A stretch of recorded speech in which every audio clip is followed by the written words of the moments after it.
Hey, what's up everybody? Welcome to the Average Joe Dividends YouTube channel. In this video, I'm going to show you the 5 picks that I've made in the second half of the week. In the first half of the week, I let M1 do the picking based on my allocations, and I'm going to show you what those 5 companies were. What I do is I put in $100, so it's a $100 deposit divided by 5 companies, so it's $20 are going to go into each of those positions. What we're looking at right now is my M1 stock brokerage account, my Average Joe Dividends portfolio. We can see the current balance is at $240,751. This is live, so it's going to be changing. We can take a look at the performance here over the last year, and up 17.5%. So you can see $10,608 of it was dividends, and then market gains was $24,731. And again, that's over the last year. Let's go back and look at the last month. We can see we're up 2.64%. And then today we're up just slightly. It's strange. This morning I listened to the news, and the market expert is talking about how it's going to be a lower open, but looks like overall though in the portfolio I've gone up regardless of where the market was heading. So when I jump into the activity log, we'll see what these 5 buys are with my $100 deposits. And of course, what I'm picking is not investment advice. These are just positions within my portfolio that I think are maybe a good buy at this time. And the first is Cisco, $20, and then McDonald's, $20. Kimberly-Clark, another $20, General Mills, $20, and O Realty. Really, all 5 of these picks have been kind of going down lately. And of course, McDonald's with the fast food, they're struggling right now just to get people in the doors. They come up with a new $5,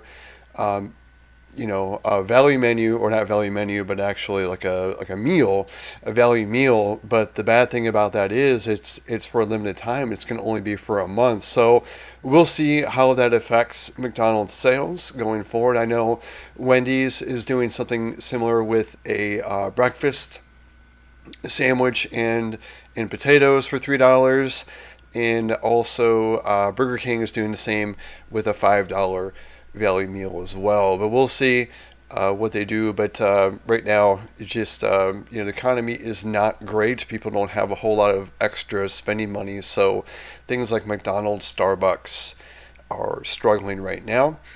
So what I'm going to do is I'm going to click the done button here, get out of here, and what I'm going to show you is I've shown you the 5 picks, but I also want to show you what this will do to my dividend income. So before I do that though, I have to kind of walk you through this sheet real quick. So what we're going to do is we're going to grab some data from M1. We're going to go to the holdings tab and grab this data here in just a second, and we're going to paste it into this sheet, into the M1 data tab, which you see below to the right side. And what it's going to do is it's going to change the number of shares, the average share price, and cost basis for those 5 stocks where I bought more fractional shares of. But you can see here, this shows all the positions in my portfolio. I have some color coding here, and then it shows the month in which these stocks are going to pay their dividends. You can see we are in the month of May, and everything is arranged by pay date. And so far in the month of May, this portfolio has returned $156.17, but I have a really big payer in BST coming up this weekend. It'll show up into my account on Saturday. I'll also be doing a video on Saturday to recap all of my dividends, so subscribe so you don't miss that video. I will show you proof that I've received all these dividends, so you can see that, and then we'll do some comparison of the previous months and even go back a couple years to see the progress of this portfolio.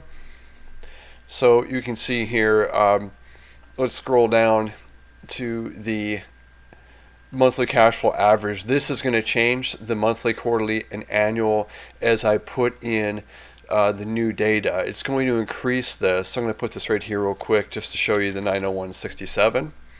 and it's going to go up ever so slightly with those 5 positions. So I'm going to grab all the data. I'm back in the M1 tab. I'm going to grab all the data starting with name, and this shows all my positions, and it's arranged from the highest value to the lowest value. And really, it's just going to be grabbing the share, average price, and cost basis data in there. That's really what it's going to be pulling.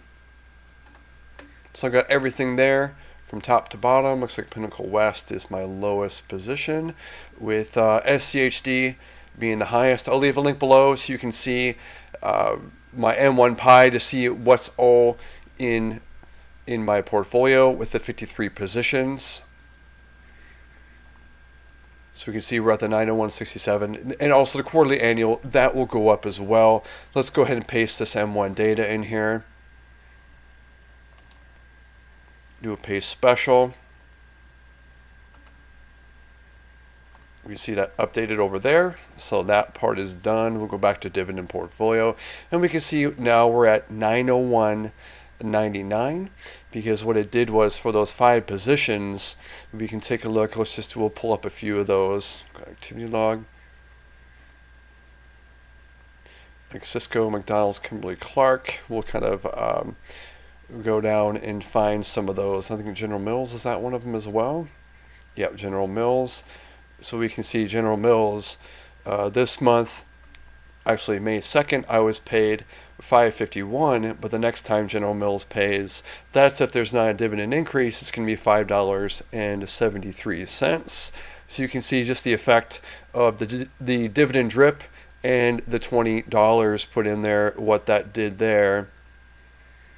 I'll scroll down and try to find a few more of these, like McDonald's. New dividends can be $11.73. The prior dividend was $11.41, so you can see the change there. It's also going to be a little bit higher once I drip that dividend. Once that $11.73 is paid, it's going to be dripped right back into McDonald's, so it's also going to increase it there.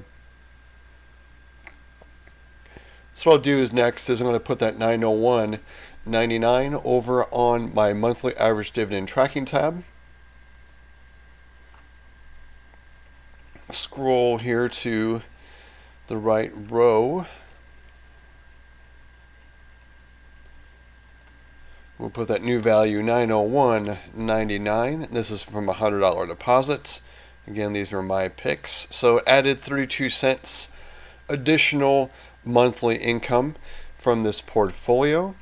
You can see other things that affect this, and it's not just my deposits. You can see NVIDIA had a dividend increase in the 23rd, and NVIDIA pays a really tiny dividend, but even NVIDIA with that tiny dividend, they increased it by 150%, so it changed my monthly income by 8 cents. You can see there's another deposit, and then O Realty did a 2% dividend increase. So it's deposits, it's dividend increases, it's dividend drips are increasing my monthly income.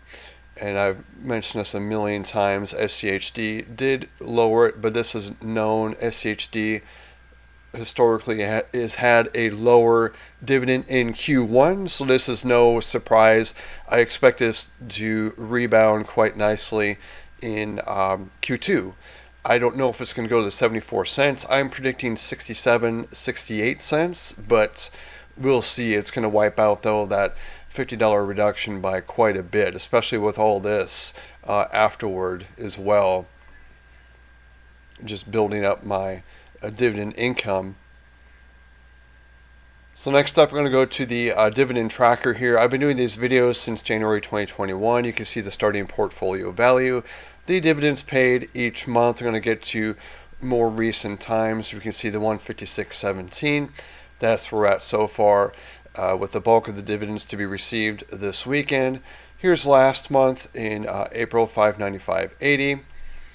And we can see right now we're at the 901.99 for average monthly dividend. What I do is I take the quarterly and divide it by 3 because you can see the payments are lumpy, where I have a small, large as far as the distribution of dividends, because most companies pay their dividends in the last month of the quarter, and you can see that those months are March, June, September, and December. So rather than kind of show it lumpy, I just taken the average value and divided by 3, and we get the average monthly dividend. We can see here's the monthly increase. This is very important to see how my dividend income is increasing. We can see a 0.72% month over month gain. Here's the annual dividends for the portfolio, almost at that $11,000 mark. I was over it until SCHD announced that a lower dividend, and so we'll see probably in June I will go over that $11,000 mark and add that $100 deposit here, so we're up to date there. So that pretty much covers everything I wanted to show you guys. Again, I'll show you those companies, Cisco, McDonald's, Kimberly-Clark, General Mills, and O Realty. And these stocks I'll show you just as far as they're like gains, so we can kind of find them. They're the ones that are really not in the green because they're less than 10% gain for me. Like General Mills is one of them. Let's find another one. I have an actual loss, and I've owned this position for years, but take a look at what my average share price is with so trying to average down a little bit and what it's at right now. And of course this is due to high interest rates, and I don't know how long the high interest rates are going to be. I mean, I would say quote high, because historically our current interest rates are not very high at all. Just compared to the last 20 years they're high, but historically if you look back at 50 years they're not high at all. If you look at like the early 80s, it was double digit plus. It was close to 18-20% for interest rates then, and we're not even close to that right now, and people are panicking. So let's take a look at the other ones too. Starbucks I didn't buy this week, but who knows, maybe next week I'll think about it. Like Black Hills, Hershey's, Avista. So these are ones that may be on sale. So here's Kimberly-Clark, another one that was not 10% as far as my gain on it, but McDonald's was one. I'm still 12% ahead on this one, but it's really fallen. This was like in the 260s, just it seemed like a minute ago. And we're down in the 250s for this, getting close to the average share price that I've bought into. So that's why I wanted to add to McDonald's. We'll see though, hopefully McDonald's will be good for that 10% dividend increase in October, but I don't know. I probably think it's going to be closer to 5% because of their struggles. Just right now, I think we're in a recession. They won't call it that, but all the indicators or prior indicators, what we called a recession before, have happened. So, but for some reason they're not calling it. I think it's all political, but that's what I think about that. So anyway, that's all I had to show you guys was the increase in my dividend income as well as the companies that I bought. Let me know in the comments below what you guys are buying, and everybody have a great rest of your week and weekend. Everybody take care.